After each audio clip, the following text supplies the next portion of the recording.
Submit yourself unto God. Faith and believe. And restrict them. And they will do what? Flee. Have you seen fight them there? Somebody say, today there will be battle. Today there's going to be fight. Oh, you are not a Christian. Because you don't even know your position. We are conquerors. We are in a position of winning. So what we do is to maintain the win. And it's because we are in this act. Because of this place. That's why we even need to maintain. How do you maintain? To consciously live in faith and believing. Parameter, the fear has gripped you so much that to switch becomes a problem. Restrict.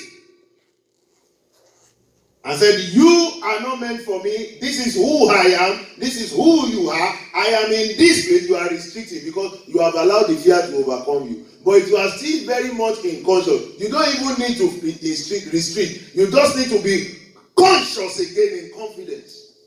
And you see them taking their...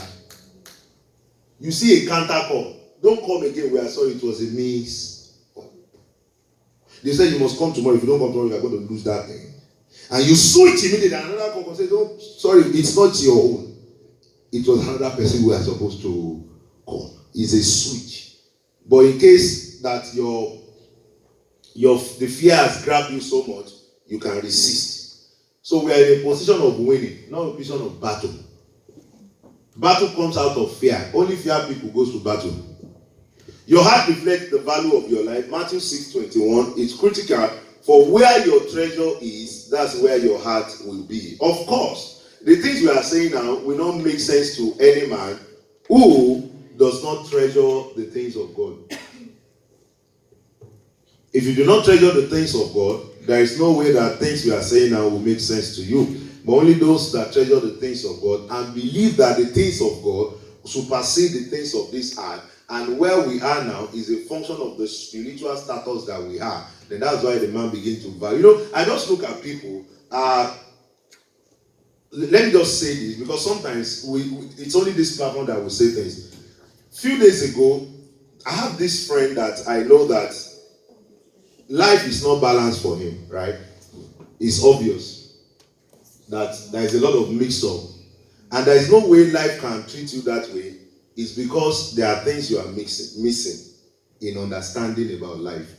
And the Bible also records that the only thing that brings light into the life of man is the word of God. So I think I sent a link. I don't know if I sent a link or added that person to the group where we are talking about the word of God.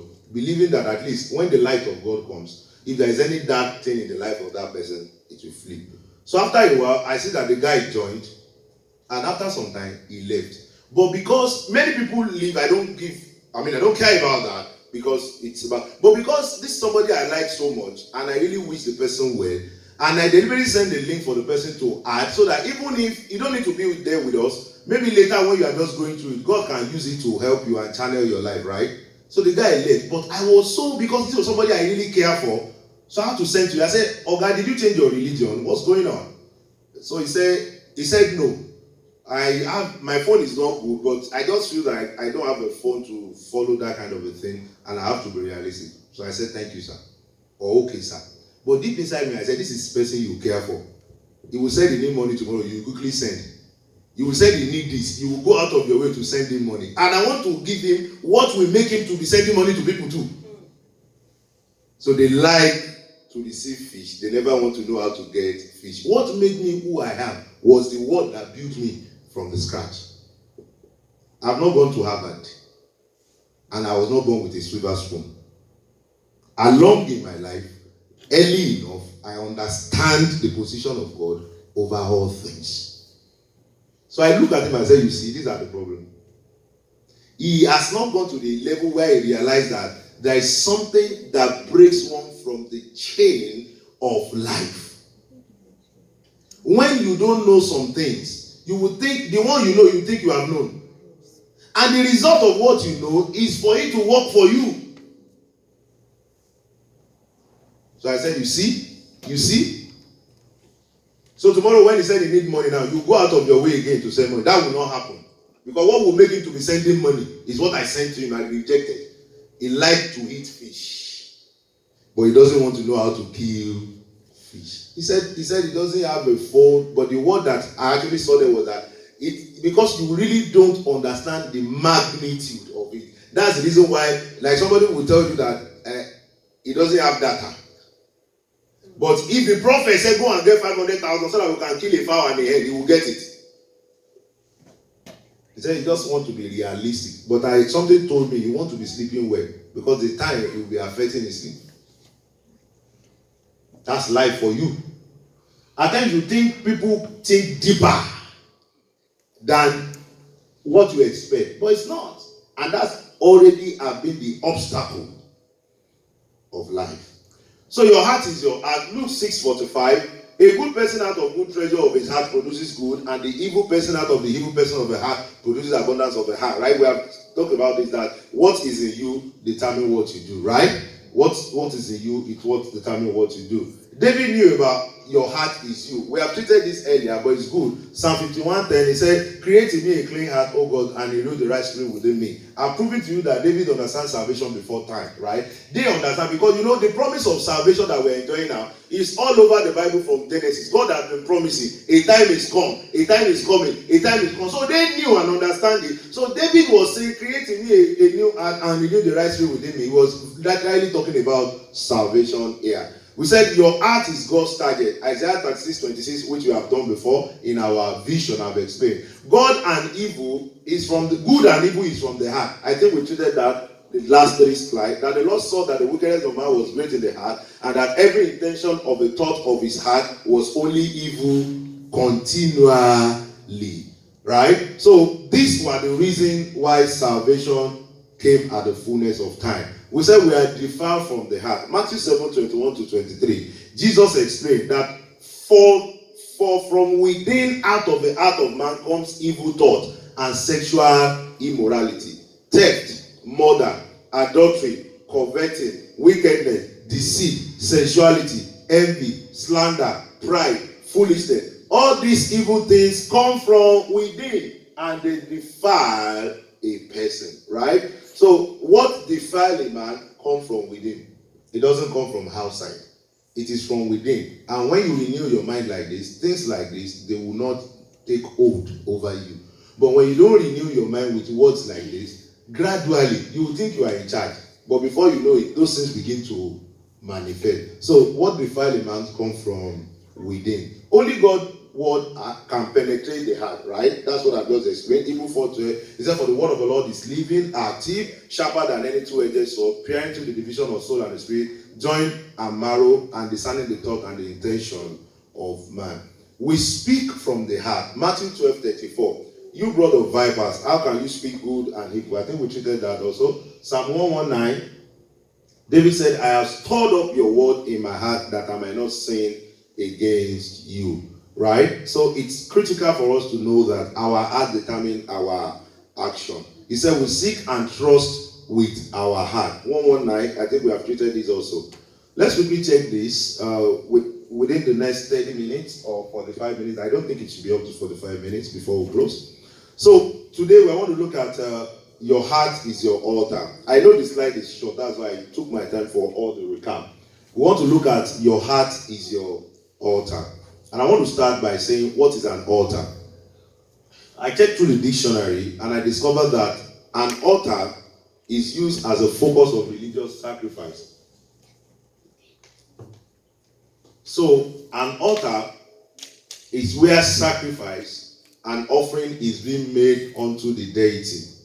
That is what we saw in the dictionary concerning that.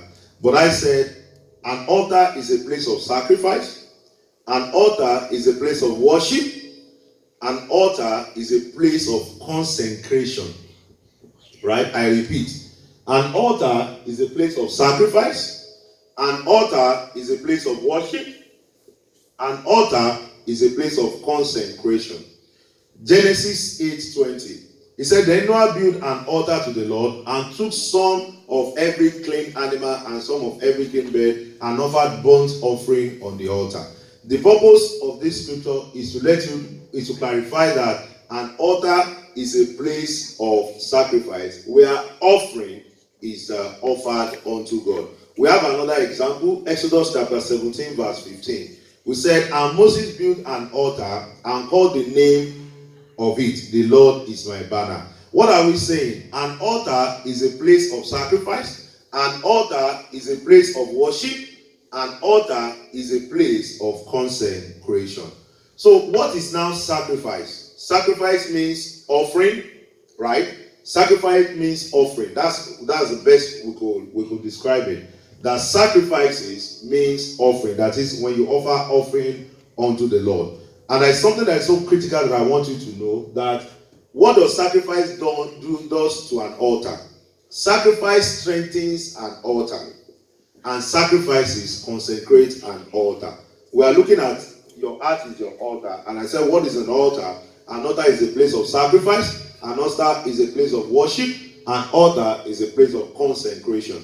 And I said, what does sacrifice does to an altar? Right? Sacrifice strengthens an altar. Sacrifice consecrates an altar. The more you sacrifice on an altar, the more potent an altar is. The more you sacrifice on an altar, the more strong an altar is. Right? The years of sacrificing on an altar determine the capacity, the potential, and the power that is evoked on that altar. Even according to the Old Testament, what we have seen, that an altar is a place of sacrifice, an altar is a place of worship, an altar is a place of consecration, right? So I said sacrifice strengthens an altar, sacrifice consecrates an altar. That's what sacrifice does to altar, right? So if you look at Hebrews chapter 13 verse 16, we said doing good is from the heart. Hebrews chapter 13 verse 16. We are still looking at the altar and the sacrifice now. He said, do not neglect to do good and to share what you have, for such sacrifice are pleasing unto God. Now, look at it. What I'm trying to do now is, I want to equate what sacrifice is. Because the way I started, altar and sacrifice, your mind first must have gone to the ritual aspect, right? Where said the burnt offering on this altar and all that. But gradually I'm shifting your mind to the New Testament, where we know what do we mean by sacrifice. Remember, I started by saying your heart is your altar. That's what I start with. And I said, what is an altar? I will want you to know what an altar is. That's why I said altar is a place of sacrifice, altar is a place of worship, altar is a place of consecration. And I said, okay, the sacrifice that is done on an altar, what is the advantage of that sacrifice? I said the sacrifice strengthens an altar, sacrifice consecrates an altar. Now, we are trying to look at it now. How do we sacrifice in the New Testament, right? Hebrews 13 said, do not neglect to do good and to share what you have, for such sacrifice are pleasing unto God. We begin to now look at sacrifice in another dimension.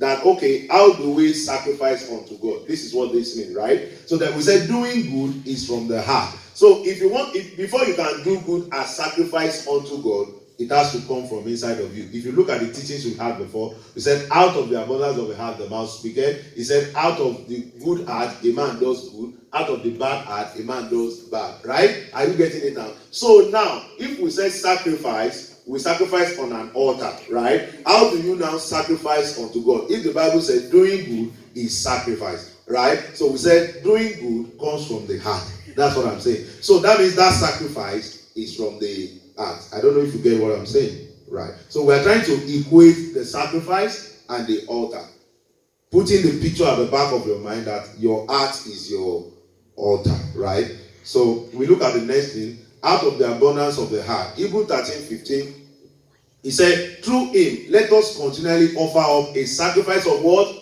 Of praise. I will begin now to look at the kind of sacrifice, because when I started the sacrifice, I want to look at burnt offering, rituals and all that, but no, we are looking at sacrifice. And now Hebrews 13:15 talks about sacrifice of praise unto God, which is what? The fruit of our lips. Now, how do we give sacrifice of praise unto God with the fruit of our lips, which if it's not from your heart? Because the Bible said, out of the abundance of the heart, the mouth does what? Speak. Romans 12:11 said, I'll appeal to you therefore, brothers, by the mercy of God, to present yourself to your body as what? A living sacrifice unto God, holy and acceptable to God, which is your spiritual worship. Remember, an altar is a place of worship, an altar is a place of sacrifice, right? So what we are saying right now is that in the New Testament, when you see worship, when you see sacrifice, it's actually talking about your body and what you do from within, right? That's why we said an altar is a place where we worship, where we sacrifice, where we consecrate. And now, from the New Testament now, this scripture is telling you that your sacrifice, fruit of your lips, your body as a living sacrifice, right? So what we are saying now is that now the altar that you operate from now is your heart, because from your heart you speak. Do you understand what I'm saying? From your heart you act, and the sacrifice you offer unto God now is your body. Your sacrifice you offer unto God now is the fruit of your lips. So the altar that which you now offer this sacrifice now is your heart. That's what I'm saying. Is somebody getting what I'm saying? You want me to come back? Let me come again. Your heart is your altar. So you can put it aside. This is an altar. The next one, your heart, right?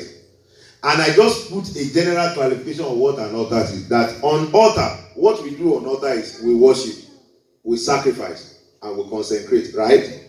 Remember there is a heart, altar. This one, altar. And I said, now, what we are trying to say now is that on both of these things, the more you sacrifice on these altars, the more they are potent, right? The more sacrifice on the altar, the more powerful. The more sacrifice on the altar, the more consecrated they are. Both this physical altar and the altar of your heart. Now, let's check the scripture. Hebrews is now telling us that the sacrifice of praise unto the Lord, where will you categorize that? In the heart. So the sacrifice of praise that you want to give unto the Lord is on the altar of your heart. Because out of the abundance of the heart, the mouth speaketh. Right? This other one is saying, okay, the other last scripture said, do good to all man. Right? Which altar will you do that one? It's from the altar of your heart. Because the Bible said, from the heart, a man that does good from the heart. A man that does evil from the heart. So it is the altar of your heart that you do good unto man. So your heart becomes now your altar in the New Testament dispensation, because the sacrifice we offer in the New Testament are sacrifice of praise, are sacrifice of doing good, right? And this Romans 12:11 said, I appeal to you, therefore, brothers, by the mercy of God, to present your body as a living sacrifice. That is, present your whole self. And the Bible said, as a man thinketh, so is he. Out of the abundance of the heart, the mouth speaketh. So everything we do comes from that. So even the whole body, the Bible said, make it a living sacrifice. What controls the whole body? Your heart. Because out of the abundance of the heart, he said, guide your heart with all diligence, out of it flows the issues of life. So your heart becomes the altar by which you will pray sacrifices unto God now as a new creator. Are you getting it now? I think it's clear. So what is worship?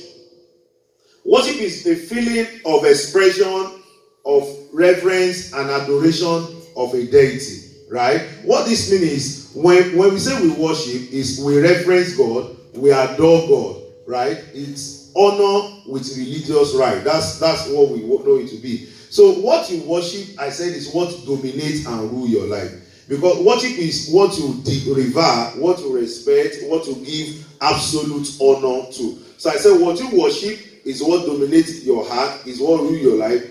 Worship is a practice of respect and devotion, right? So how do we worship in the New Testament? Right? John 4:20-24. He said, our Father worship in the mountains. Now the clarification of these two pictures that I've given you before now, right? You know, I gave you a two picture. Gradually, we are going to be putting this away, and we're going to concentrate on the heart as altar. Now, let's see. John 4:20-24. He said, our Father worship in the mountain, and ye say that in Jerusalem is the place where men ought to worship. Jesus said unto the woman, he said, believe me, the hour cometh, when ye shall neither worship in this mountain, nor yet at Jerusalem, to worship the Father. Ye worship know not what. That is, you worship what you don't know. We know what we worship, for salvation is of the Jews. But the hour cometh, and now is, when the true worshippers shall worship the Father in spirit and in truth. For the Father seeketh such to worship him. God is spirit, and they that worship him must worship him in spirit and in truth. That's the New Testament worship. So the second altar that I gave you that I said is in your heart. So that's going to be our concentration now. Your heart is your altar. How do you worship in spirit and in truth? Your heart. Are you getting it now? So you see what I mean by telling you that your heart is your altar. What I'm trying to tell you, there are various messages I'm trying to communicate. Number one, I'm trying to let you know that this new dispensation will worship God in spirit and in truth. And the altar of that worship is our heart. Still telling you about the importance of the heart. And also to somebody, it might be sending a signal to you that God is not far away from you. If you look at it, he said you worship what you don't know. You don't need to go anywhere. You don't need to travel. You don't need to do extra mile, because God listened to the desire of your heart. God heard the cry of your heart. I like to always use that example that despite the fact that Anna goes to Shiloh every year, until the day that Anna realized that God is not far, that was when the prayer was answered. How did I know? I'm sure Anna has always been going to the priest. Priest, pray, pray, pray. He shouted. He did it. And the day that Anna separated and was pouring to God, nobody hears. So the priest said she's drunk. He said, no, I'm only pouring my request unto God in my heart. So now, Anna now discovered that it is not the traveling to Shiloh, because the Bible records that they have been going every time. But right in Shiloh, Anna discovered that it's not far, it's inside. So Anna began to pour. Even though the people that preach legalism say it is the consistency of Anna coming to Shiloh. But everybody preaching wants to be to advantage to themselves. So what they tell us is that we don't want to grow church. This thing you are telling them, you won't have crowd in your church, because they will know it is. I said, that's what they sent me. They didn't tell me to gather them, teach them, let them go and teach another person. They will tell you that you need to come to Shiloh consistently. One day, like Hannah, your prayer will be answered. But it was the day that Anna realized that God is not far. God hears my heart. So Anna was pouring out a request in the heart unto God. So Jesus emphasized that we worship him in spirit and in truth. So where did I say your altar now is? The altar by which